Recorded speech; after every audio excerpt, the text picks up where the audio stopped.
a little different intro today. Let me kill the distortion. Middle of the afternoon video, which I don't typically do, and I flipped it. Instead of talking and then music, I did music and then talking, and no playthroughs, just improv, basically, kind of improv. Like I worked that out a little bit. I had a rough idea of where I wanted to go beforehand, but I wanted to talk about burnout. So I think as creative people, whether it's music or I do software for a living, software or anything else that's creative, we can get to a spot where we're just kind of fried. And if you're like me, you usually don't see it coming until it's already there.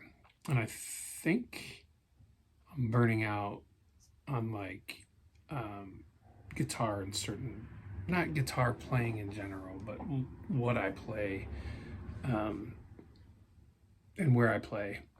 And it's kind of hard to see when it's coming, but it gets there, and either you just got to kind of work through it. It's just something we all get to, and for me, it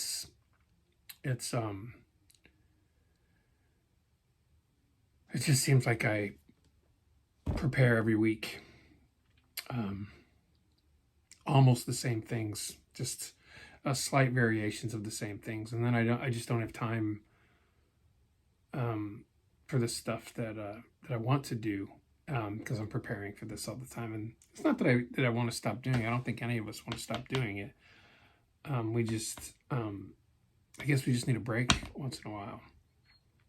So at work, a couple years ago, I make software for a living.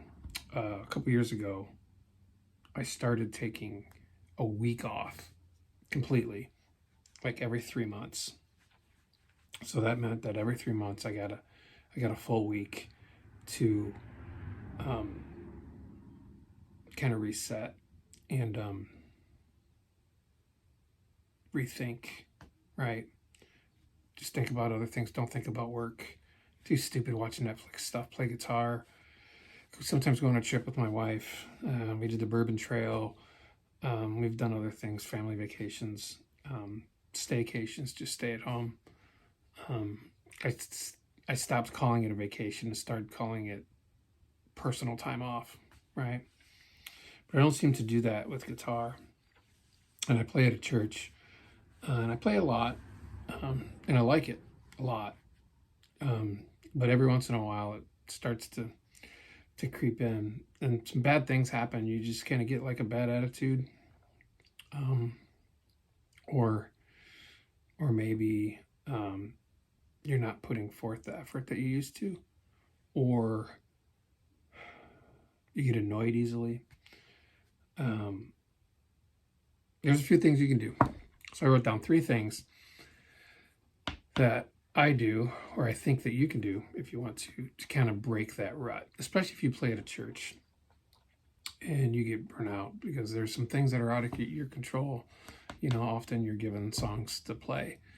Sometimes you like them and sometimes you don't. That's just part of being a musician. It's part of serving, is just doing your part, right? Whether it's something that you particularly love or not, and just doing your best, right? And I try to do that as best I can. So I have 4 things that I wrote. Sorry, 4. I said 3. I have 4. 4 things. The first one is to step away. And I don't mean permanently. It's not like you have to quit whatever team you're on or whatever band you're in if you kind of get fried. But just, take a break. Maybe play some different styles of music, or learn a new technique, or just not play for a while. All right, kind of reset a little bit, and that love for whatever you're doing comes back pretty quickly. For me. 2 is to get creative. So part of the problem, I think, that we get burnt out, and this happens in software and it happens in music, is that the creative part goes away. Like software is, I got into software because it was this creative thing. I liked making things, and I would make things, and that turned into a job, and then people hired me to make things. But sometimes when you're always making somebody else's thing, it wears on you, right? Because some of the decisions are out of your hands, and you don't have complete creative control. And the same thing happens with music. Those aren't songs you've written, and sometimes they're handed down to you, and you're like, we're gonna play this one again, which is fine. Or I don't particularly care for this one, but I'm gonna do my best to kind of get the rhythm and the flow of the song and do my best to play it, honor the song as much as I can, but be me in it also. So I think it's important to take time to be creative, whether that's writing songs, learning new styles, jamming over a backing track,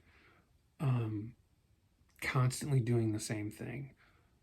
I think is detrimental for your growth, advancement, mental health, creativity.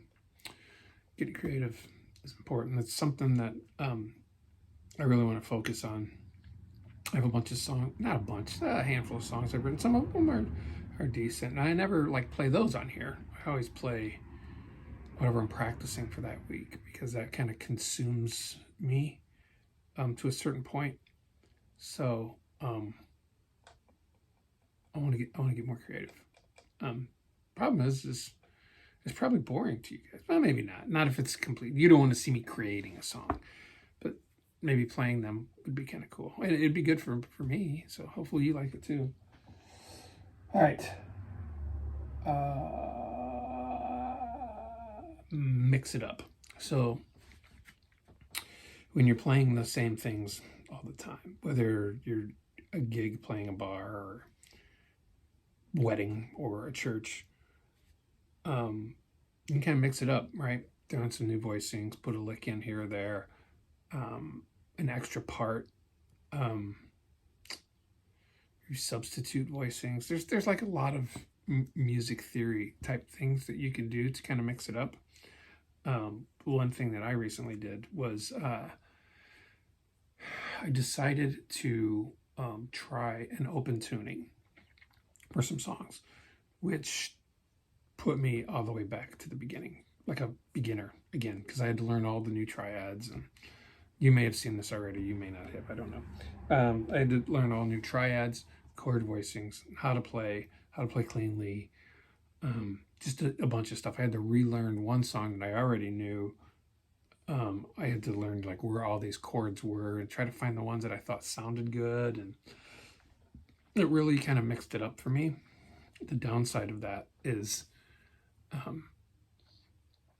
when people expect a certain thing from you, right? And they're like, whatever that thing is. And then when you mix it up, you may need more time than you typically would. I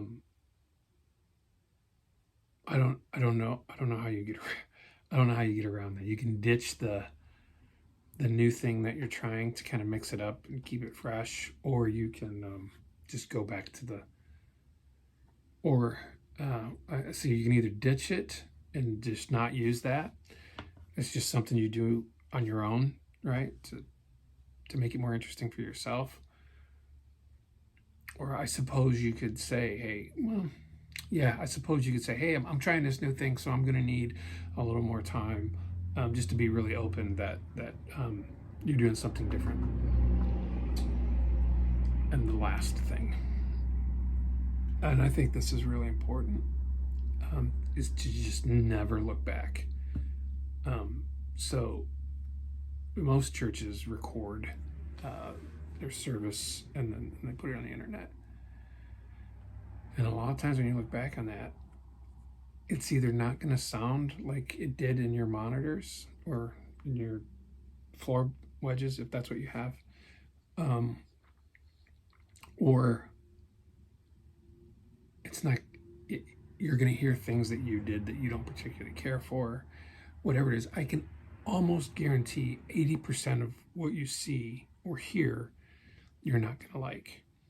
And it's gonna affect your head, because you're gonna be thinking about it like, oh man, is that what it sounds like in here? It typically isn't. So never look back and what what you did,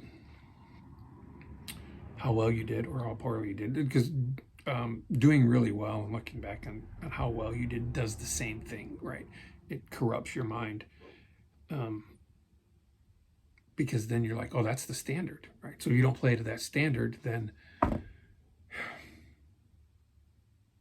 you're disappointed and depressed. And then if you hear it and it's not what you think, you're disappointed and you're depressed. So if you're always just kind of looking towards the next thing, like, oh, that one's done, this is the next thing I have to prepare for, to play for. Let's concentrate on that thing, and don't even, that thing is over, right? It is what it is. You did the best you could. Hopefully. I mean, I assume you did. I try to do the best I can. Do the best you could. Move forward. That's it. I think that's what you do when you get burnt out. You try. I don't know how you recognize it. I never recognize it. It just kind of creeps in. What song is it? Darkness, my old friend. It's like a darkness that creeps over you. So those are 4 things that this is really to me. I'm talking to myself. These are the things that Scott should do when he gets burnt out. Step away. Get creative. Make stuff. Mix it up. Learn a new thing, a new technique, a new voicing. Mix modes in. To just, you're complicating it, but you're making it interesting, right? Because you're probably becoming bored. And never, ever, ever look back. Always look forward to the next thing, and don't watch those videos. Just move on. And that's it. So if you're getting burnt out, hopefully those things will help you. That's all I got. It's the middle of the day on a Friday. So enjoy the rest of your Friday.